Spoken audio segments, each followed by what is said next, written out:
Hello, good evening, and welcome to the Ubuntu Podcast, Season 14, Episode 20. I'm Alan, and I'm here with my good friends Martin and Mark, who you'll meet in a minute, and we're going to discuss the Steam Deck, and we've got some command line love and a little bit of listener feedback. So, Martin, hello. Hello, how are you? I'm good. Hot.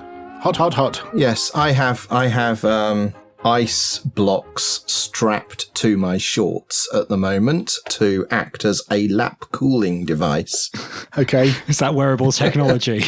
Yeah. Mark, save me. I have no solid water strapped to my body, you'll be glad to hear. Jeez.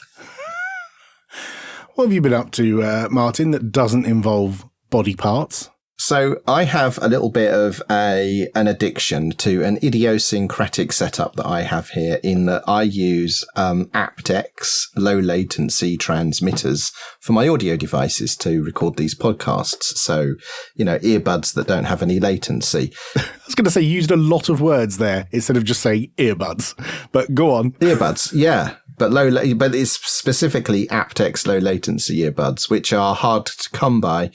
And a couple of my pairs have died recently because of the heat. And so I went hunting for modern versions. So I've bought a set from EPOS, GTW 2070 hybrids.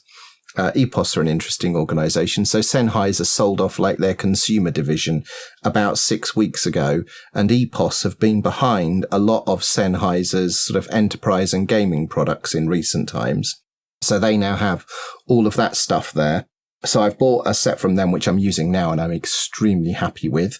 And then I bought a set from Creative Labs, the Orvana Trio Wireless, which actually has a little like neck horseshoe, for want of a better description, which is like an extended battery and control surface. And then the earbuds are on a cable from that. And they're amazing because they have 20 hours of battery life and they sound amazing. So I'm not going to be using those for podcasting. They've immediately become my tablet earbuds because they have like this seriously high fidelity setting that works in Spotify and Netflix and stuff like that, and it scans your ears and your head. I'm not making this up, and it makes like this audio profile based on how fat your head is and how big or small your ears are, and then tailors the sound to you. And I have to say, remarkably impressed with those. Interesting. Mark, what about you? What have you been up to? I have been successfully playing Doom Eternal. Wow, what did you delete? Everything. Is it any good? It's good. I'm still in two minds about how much I like it compared to the previous installment in the series. I mean, it's basically more of the same. It's a very high octane manic shooter where you're basically constantly moving and shooting and trying not to die. There's no sort of, careful sniping of enemies or tactical, like, planning your moves. It's literally all the time. You need to keep moving, keep picking up ammo and health and keep shooting things. And, you know, it's intended that you'll die quite a lot to learn how to beat things, which is quite fun. I'm kind of getting into that groove now, but initially I wasn't sure that the setting's very different and there's an awful lot of story, which they didn't bother so much with in the previous one. They just focused more on the action, which I think was probably better. But, you know, I'm going to keep giving it a go. I got it in the Steam sale, so I got it for a fairly good price. Nice. Do you use a controller or keyboard and mouse? I've used the Steam controller. How on earth do you aim? With the thumbpad. I just can't get first-person shooters with... I have to say, I'm finding this harder than I've found other first-person shooters in terms of aim. I might have a play with the gyro and see how I am with that. Neat. Right then, let's get on with the show.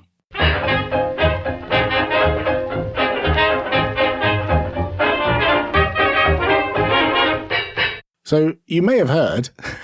there's been a little bit of news. Valve have announced a thing. Now, we mentioned Steam Pal in the past, which was a code name that was used internally. But it seems that the new thing is called Steam Deck, and it's an overweight Nintendo Switch. And we wanted to have a little bit of a chat about it. The basics, you can pick this up anywhere. It's a portable game console with a 7-inch screen, and it's basically a PC in a fat Nintendo Switch form factor, right? That's basically it, isn't it? That's basically it. It's got what you think of when you think of a Nintendo Switch. It's got a big touchscreen in the middle. It's got controls and handles either side. They're not detachable like they are with the Switch, but also like with the Switch, you can dock it to a keyboard and a monitor and other peripherals if you choose to. Yeah, when I first saw it, it put me in mind of the Atari Lynx. Okay. Well, I had an Atari Lynx back in the day, and that was monstrously large when you compared it to something like a Game Boy or a Sega Game Gear. It was, significantly longer. It was a much bigger device. And I wonder if it's called the Stream Deck because it kind of resembles the deck of a skateboard. Or the deck of a ship. It's very large. An aircraft carrier. It's got all the usual buttons, like Mark said. But, I mean, the key thing here is it's Valve selling hardware. And the last two things that they sold, you could argue whether they were a success or not. As Mark said, the Steam controller and the Steam Link, which the Steam Link, eventually they were selling off for like £1 a shot, and you could pick them up. I've got two, one in the lounge and one in the bedroom, and I've got 4 Steam controllers. So I'm a paid up Valve fanboy, clearly, having bought all of this hardware. Have you guys bought previous Valve hardware? Would you consider buying more Valve hardware? Yeah, as I've waxed lyrical about on the show, I'm a big fan of the Steam controller, and I use the Steam Link as my sort of primary setup for gaming. I have my PC elsewhere where it can make all of its heat and noise, not in the lounge, and then I play on the big TV. Yeah, and similar to you, Alan, I've got 2 proper Steam Links, the ones that Valve actually produced, and I have 3 Steam controllers. To use, and I use 2 of those with Steam Links in various places. And I've made another one out of a Raspberry Pi since they released it for just the software.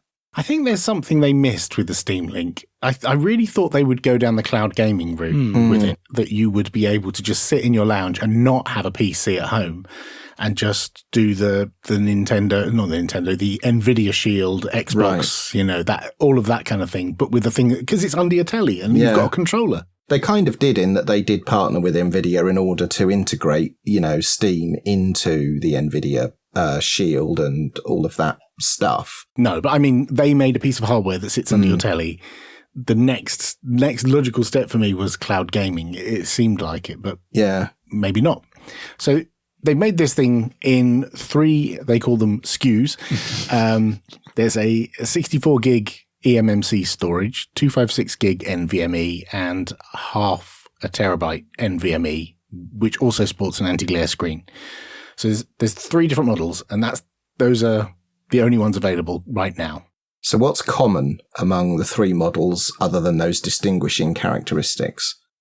Everything else. The AM, it's got an AMD APU, and it's interesting. I've seen conflicting information about whether the storage is removable. There was an interview done by IGN with Pierre Loup and a couple of other developers from Valve, and the IGN guy said, "Can you replace the storage that's inside?" And they all said no. But then somebody else apparently contacted Valve and said, "Can you replace the storage?" And they said, yeah, the NVMe is a 2030 small NVMe that could be replaced. My take on that is that technically you could replace it because it is in a socketable, removable place. But maybe disassembling the device is not intended to be a customer serviceable thing. That's the thing. Once people actually start getting units, we'll be able to get an idea of how openable up this thing is if people wanted to start actually doing hardware mods on it. Yeah, I mean, the renders show screws and things, so it does look like you can take it apart. I mean, doesn't look like it's glued shut. No. Like, some hardware. I mean, yeah, that's a plausible thing that could happen. But the key thing is it's got a battery, and that makes it a portable device. So you could use it in the car, on a plane, or any of the other places where you see a rendered person playing with a video game console. I think they quote between 2 and some other higher number of hours depending upon what you're doing. Yeah. Like 2 and 8 hours, something like that. I think they said 2 and 8. So one detail I saw, so the screen is 720p built in, so it's not rendering like 1080p graphics. But another thing they mentioned was that if you were to limit your frame rate to 30 frames per second, you could extend the battery life that way. So it kind of depends on what kind of games you're trying to play and what the graphical requirements are and your desired level of immersion. So we've previously said it has a 7-inch display and it's 720p. What do you feel about 720p as the sort of resolution choice? I think technically it's a 1280 by 800, but Right. 720p roughly. I think that's perfectly reasonable for a thing that's going to be a few inches from your face. And as I think the Switch is 720p when it's undocked, the panel in a Switch. So it's comparable with contemporary devices. You know, I'm not convinced I would be able to spot the difference up at 1080p. Plus, if it was 1080p, it would be rendering even more pixels and would drain the battery even harder. So I think it's a reasonable resolution for you to play at. I mean, my experience of playing on the Switch is it's about the right number of pixels for that size screen. But I mean, I actually gamed for years on a 720p telly, and that was fine too. I only upgraded because of other reasons. It wasn't the wanting higher resolution gaming that was my main driver for that. It's because you found a TV in Aldi, wasn't it? Yeah, indeed. So in the interviews with IGN, the Valve designers and developers have talked about their partnership with AMD. So there's an AMD APU powering this thing, which uses Zen. The one little detail that I take issue with is they refer to this as a next-gen package for the CPU and IGP, and it's not, because it's a Zen 2 CPU cores, which is last gen, and it's RDNA 2 IGP, which is current gen. But my understanding is whenever you launch any kind of new device into the game console era, you always call it next gen, regardless of what it's actually using. But these are similar to other packages that have been available recently. And when you look at the other devices that have been crowdfunded from the likes of GPD and the One X Player and the Aya Neo, they have all targeted 720p gaming as well.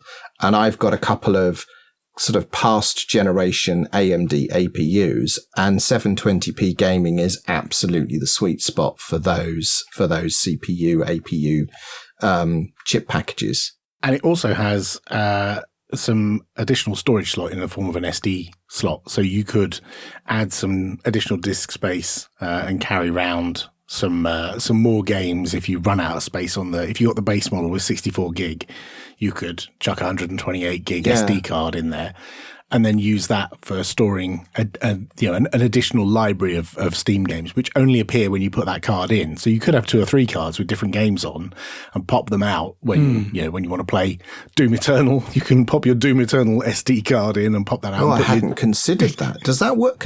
Can you do that with Steam? Like today? That's what they've said, is that it will be a separate depot or whatever they call the because in Steam you can configure multiple disk locations and you can move applications from one to another.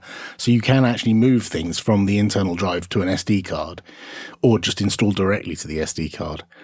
So that should work. That's neat. Yeah. Yes. And speaking of the software, so this is a Linux device, so I assume that it's going to be running Ubuntu. Shock horror. No, it's not. It turns out that they've been the previous operating system that they gave to manufacturers of Steam machines, which was their last attempt to make a hardware partnership, was SteamOS, which is based on Debian. Yeah. And SteamOS 3, which ships on this device, is based on Arch, by the way. What? I know, right? Now, I find this interesting.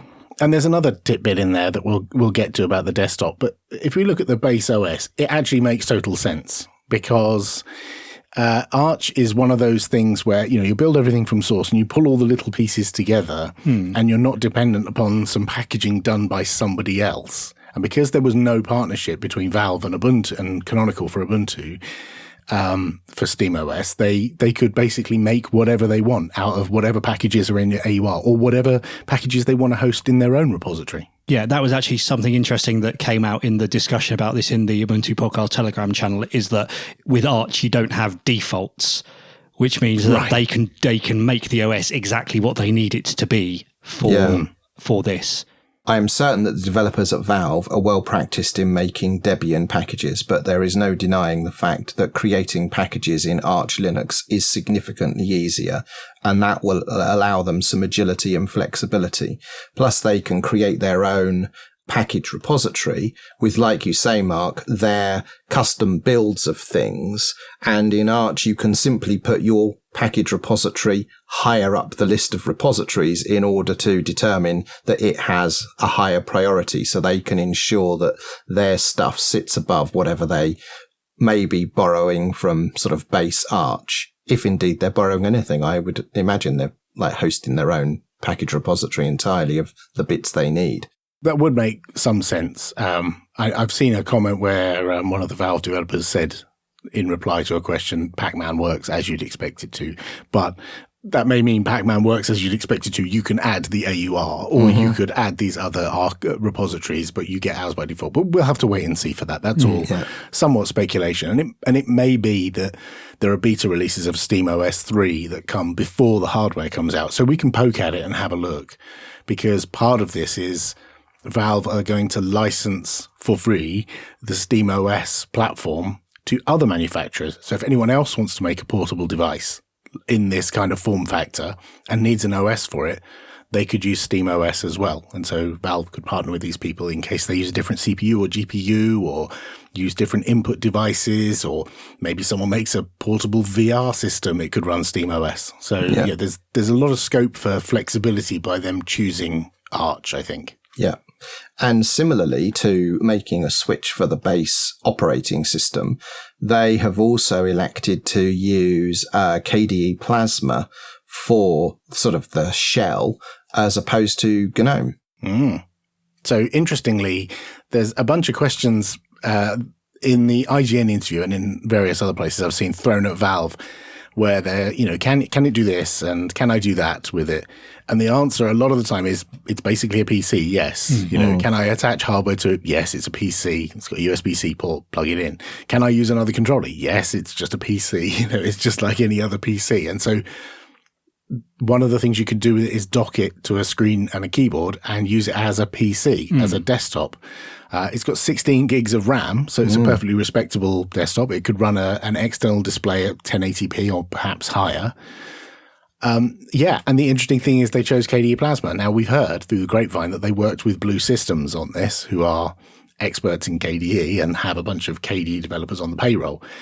And I was told they've been working on this for about a year with Valve. So, it's been in the works for a while now. And one thing that piqued my interest about this is, given that this is, it's a handheld device with a touchscreen, and one of the branches of KDE Plasma is Plasma Mobile. So I'm wondering if this is going to be viable to use in sort of tablet mode, rather than thinking of it as a PC, thinking of it as a more of a touchscreen Linux device using the elements of Plasma Mobile. I'm not sure whether the Plasma part will be very apparent in daily use. I feel like it's really just painting the windows, and the only time you're actually going to see Plasma come out from underneath the Steam interface is likely when if you do plug it into an external display or Steam crashes or something. Well, the way that it worked in the past is that you booted to a Steam session in big picture mode, and then you had an option which said switch me to desktop, and that just switched you to a completely separate user session, which was GNOME Shell. So it may be that we have the same thing where you just have Steam and then you say, now give me desktop, and then it's KDE however it's configured. In some of the IGN footage, it isn't quite clear how it's being done, but Valve will be releasing a dock for this device, so you can connect it to PC peripherals and an external display. And in some of those videos, they did appear to be doing something like alt-tabbing, and effectively there was a thin desktop environment underneath it, and they were running web browsers beneath it and what have you. So It looks like, it's the core desktop functionality exists and is baked in. So there's another bit we don't really have a lot of time to get into, but they've talked a lot about Proton because this is shipping with Linux, but you can put Windows on there. Valve have committed to working more on Proton in order to overcome the issues with anti-cheat systems not working. And they have suggested that they'll get 100% of the Windows games working on Proton by the time this ships. Yeah, that's their target. Yeah. So that's about a year for most of them, right? That's an impressive achievement if they get there. Yeah. That will be remarkable, I have to say. Yes. That was the biggest thing, which I saw that go by on Twitter, and I was like, wait a minute. Did they really say that? So the big question is, did you order one? Yes. Oh, yes. How many did you order, Alan? I ordered 3.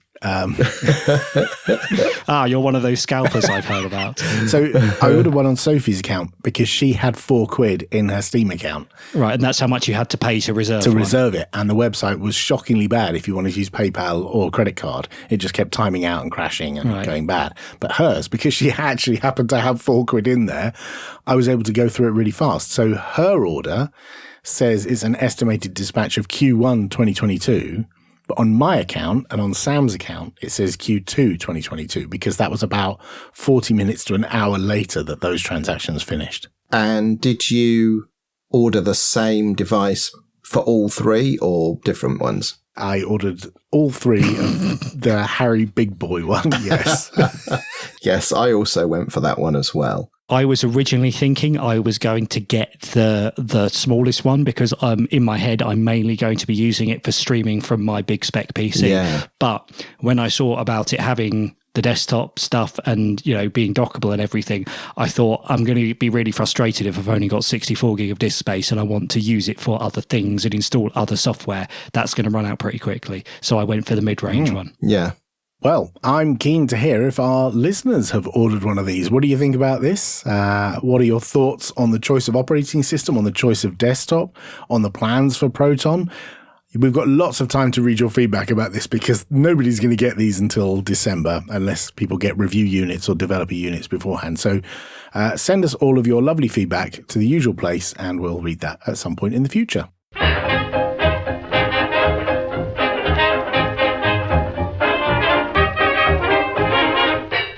And now it's time for Command Line Love. And this week we've got one that I think I stumbled on Reddit. And it's called DUC. I don't think I can say that as a word. Duke or duck. All right, duck. It's DUC. And we are big fans of tools like NCDU for seeing how much disk space you're using, files are using.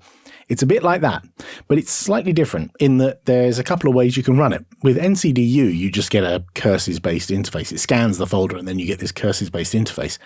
With DUC, they've split apart the indexing of the files from the presenting the user interface.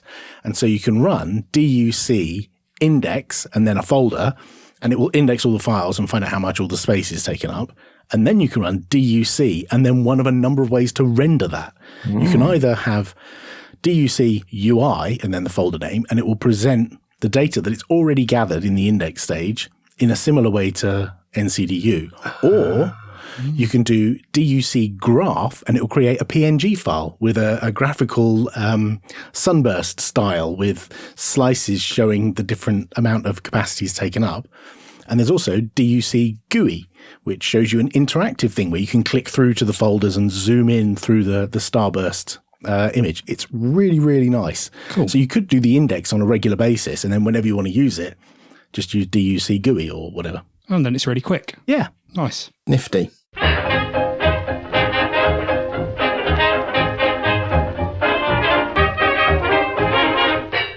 And now it's time for some of your wonderful feedback.